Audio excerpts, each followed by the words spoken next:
السلام علیکم ورحمۃ اللہ وبرکاتہ۔ الحمد للہ رب العالمین والعاقبۃ للمتقین والصلاة والسلام علی اشرف الانبیاء والمرسلین نبینا محمد وعلی آلہ وصحبہ اجمعین وبعد۔ فاعوذ باللہ من الشیطان الرجیم۔ وَإِذْ قَالَ رَبُّكَ لِلْمَلَائِكَةِ إِنِّي جَاعِلٌ فِي الْأَرْضِ خَلِيفَةً قَالُوا أَتَجْعَلُ فِيهَا مَن يُفْسِدُ فِيهَا وَيَسْفِكُ الدِّمَاءَ وَنَحْنُ نُسَبِّحُ بِحَمْدِكَ وَنُقَدِّسُ لَكَ قَالَ إِنِّي أَعْلَمُ مَا لَا تَعْلَمُونَ۔ سورۃ البقرہ کی آیت نمبر 30 ابھی آپ کے سامنے تلاوت کی گئی ہے۔ اللہ تبارک و تعالیٰ فرماتا ہے وَإِذْ قَالَ رَبُّكَ لِلْمَلَائِكَةِ، اور جب تمہارے رب نے فرشتوں سے کہا اِنِّی جَاعِلٌ فِی الْأَرْضِ خلیفہ، کہ میں زمین میں خلیفہ بنانے والا ہوں۔ خلیفہ کہتے ہیں ایسی قوم جو ایک دوسرے کے بعد آئے گی۔ بعض لوگوں نے یہاں خلیفہ کا ترجمہ اللہ کا خلیفہ اور اللہ کا نائب قرار دیا ہے، جو کہ عقدی اعتبار سے یعنی عقیدے کے اعتبار سے سراسر غلط ہے۔ خلیفہ کا مطلب ہوتا ہے جو ایک دوسرے کے بعد آئے۔ تو چونکہ انسان جناتوں کے بعد آئے، پہلے جنوں کی جماعت تھی، پھر اللہ تبارک و تعالیٰ نے انسانوں کو پیدا کیا، اور سب سے پہلے اللہ تبارک و تعالیٰ نے سیدنا آدم علیہ السلام جو ابو البشر ہیں ان کو اپنے ہاتھ سے جنت میں بنایا۔ اللہ تبارک و تعالیٰ نے ان کی تخلیق سے پہلے فرشتوں کے سامنے اس چیز کا اللہ تبارک و تعالیٰ نے تذکرہ کیا، اسی کو قرآن نے بیان کیا کہ وَإِذْ قَالَ رَبُّكَ لِلْمَلَائِكَةِ، اور جب تمہارے رب نے فرشتوں سے کہا اِنِّی جَاعِلٌ فِی الْأَرْضِ خلیفہ، کہ میں زمین میں خلیفہ بنانے والا ہوں۔ فرشتے اللہ رب العالمین کی ایک نوری مخلوق ہے۔ اللہ تبارک و تعالیٰ نے فرشتوں کو نور سے بنایا، یہ سراپا خیر ہے۔ یہ صرف اللہ تبارک و تعالیٰ کی بندگی کرتے ہیں، عبادت کرتے ہیں، اور اللہ رب العالمین نے جو ذمہ داری ان کو دے دی ہے اور جو کام ان کو دے دیا ہے وہ اپنے کام میں لگے رہتے ہیں۔ وہ اللہ تبارک و تعالیٰ کی مخالفت، نافرمانی، گناہ جانتے ہی نہیں، وہ اللہ رب العالمین کی نافرمانی نہیں کرتے۔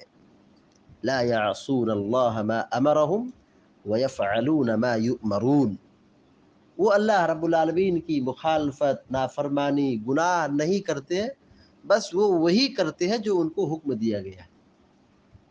یہ نوری مخلوق ہے، یہ معصوم مخلوق ہے، اللہ رب العالمین نے ان کو نور سے بنایا۔ تو فرشتے اللہ رب العالمین کی ایک مخلوق ہے، ان پر بھی ایمان رکھنا ایمان کے ارکان میں داخل ہے۔ آمنت باللہ وملائکتہ، اللہ رب العالمین پر ایمان لانا، اس کے فرشتوں پر ایمان لانا، تو ایمان کے ارکان میں دوسرا رکن فرشتوں پر ایمان لانا ہے۔ قالوا اتجعل فيها من يفسد فيها ويسفك الدماء. جب اللہ رب العالمین نے فرشتوں کے سامنے اس کا تذکرہ کیا کہ میں ایک مخلوق بنانے والا ہوں، تو فرشتوں نے کیا جواب دیا؟ کہا اتجعل فیہا، کیا تم زمین میں ان کو پیدا کرو گے، من یفسد فیہا، جو زمین میں فساد مچائے، یعنی انسانوں کو پیدا کریں گے، اور جبکہ انسان زمین پر جائیں گے تو صرف فساد برپا کریں گے، وَيَسْفِكُ الدِّمَاء، اور خون بہائیں گے، قتل و غارت گری، فتنہ فساد، قتل مرڈر، سب ان کا کام ہوگا۔ یہاں پر فرشتوں نے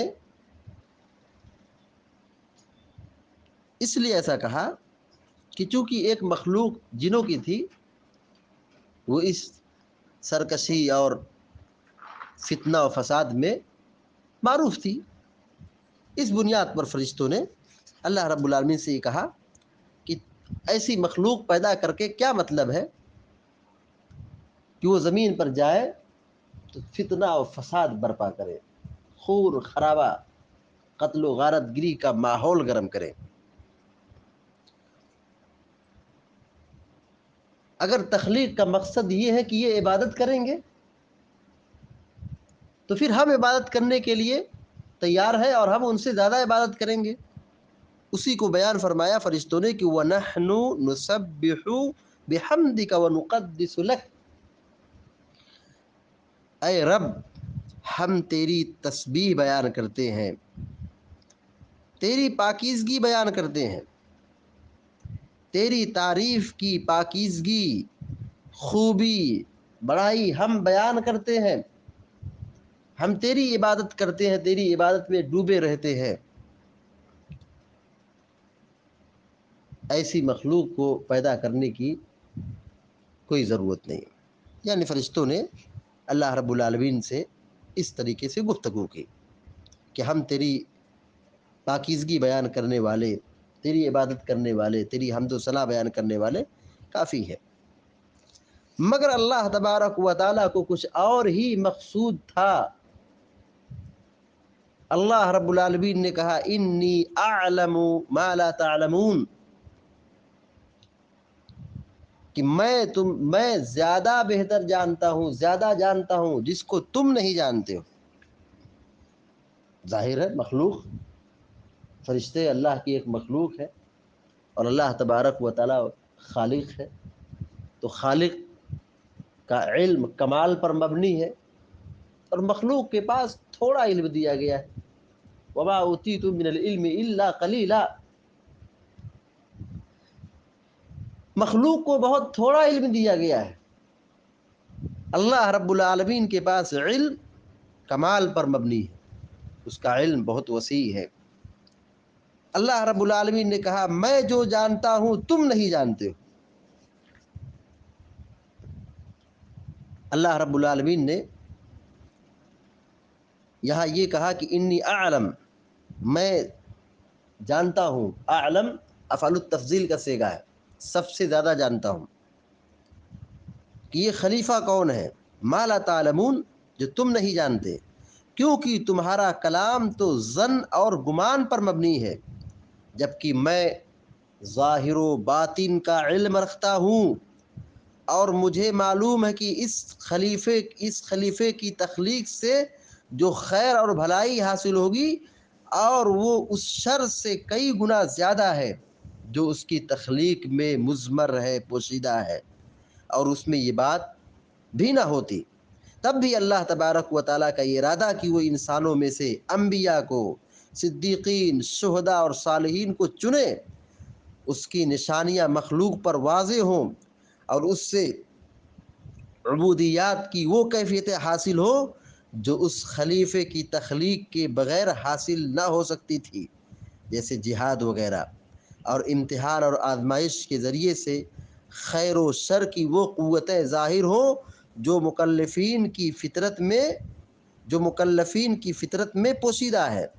اور اللہ تبارک و تعالیٰ کے دشمنوں، دوستوں، اس کے خلاف جنگ لڑنے والوں اور حزب اللہ کے مابین امتیاز ہو، اور ابلیس کا وہ شر ظاہر ہو جو اس کی فطرت میں پوشیدہ ہے اور جس سے وہ ابلیس متصف ہے۔ تو آدم علیہ السلام کی تخلیق میں یہ حکمتیں ہی اتنی عظیم ہے کہ ان میں سے چند ایک بھی اس کی تخلیق کے لیے کافی ہے۔ اللہ رب العالمین نے پھر آدم علیہ السلام کو جنت میں اپنے ہاتھ سے بنایا اور پھر اس میں روح ڈالی، مٹی سے ان کو پیدا کیا اور اس کے اندر روح ڈالی، پھر آدم علیہ السلام زندہ ہو گئے اور کلام کرنے لگے، چلنے پھرنے لگے۔ اللہ رب العالمین نے آدم علیہ السلام کو جنت کے اندر بنایا، جنت کے اندر پیدا کیا، اپنے ہاتھ سے پیدا کیا۔ یہ انسان کی ایک بہت بڑی فضیلت ہے کہ انسان یہ واحد مخلوق ہے جس کو اللہ تبارک و تعالیٰ نے اپنے ہاتھ سے بنایا ہے اور جنت میں اس کو پیدا کیا ہے۔ یہاں پر ڈاروین کا نظریہ کیا تھا؟ اس کا کہنا یہ تھا کہ انسان پہلے بندر تھا، پھر آہستہ آہستہ ترقی کرتے کرتے وہ پھر انسان ہو گیا۔ اللہ رب العالمین یہاں کہہ رہا ہے کہ میں زمین میں خلیفہ بنانے والا ہوں، انسانوں کو بسانے والا ہوں۔ اللہ تبارک و تعالیٰ نے انسان کو پہلے بنایا۔ ڈاروین کا عقیدہ اور اس کا نظریہ بالکل فاسد ہے، کچڑا ہے۔ جو لوگ یہ کہتے ہیں کہ انسان پہلے بندر تھا تو ان کے ماں باپ بندر رہے ہوں گے، مگر ہم انسان جو آدم علیہ السلام سے ہے، اللہ رب العالمین نے آدم علیہ السلام کو پیدا کیا، جنت میں بسایا، اور وہ پہلے انسان ہے، ابو البشر ہیں، اور اللہ رب العالمین ان کو جنت میں بسایا، جنت میں ٹھکانہ دیا۔ پھر اس کے بعد ان سے جو غلطی ہوئی وہ آگے کی آیتوں میں تفصیل سے آ رہی ہے۔ اللہ تبارک و تعالیٰ سے ہم دعا کرتے ہیں کہ اللہ تعالیٰ ہم سب کو قرآن و حدیث کی صحیح باتوں کو سمجھنے اور اس پر عمل کرنے اور اس کو دوسروں تک پہنچانے کی توفیق عطا فرمائے، آمین یا رب العالمین۔ اقول قولی ھذا واستغفر اللہ لی ولکم ولسائر المسلمین فاستغفروہ انہ الغفور الرحیم، وصلی اللہ علی نبینا محمد وسلم تسلیما کثیرا، والسلام علیکم ورحمۃ اللہ وبرکاتہ۔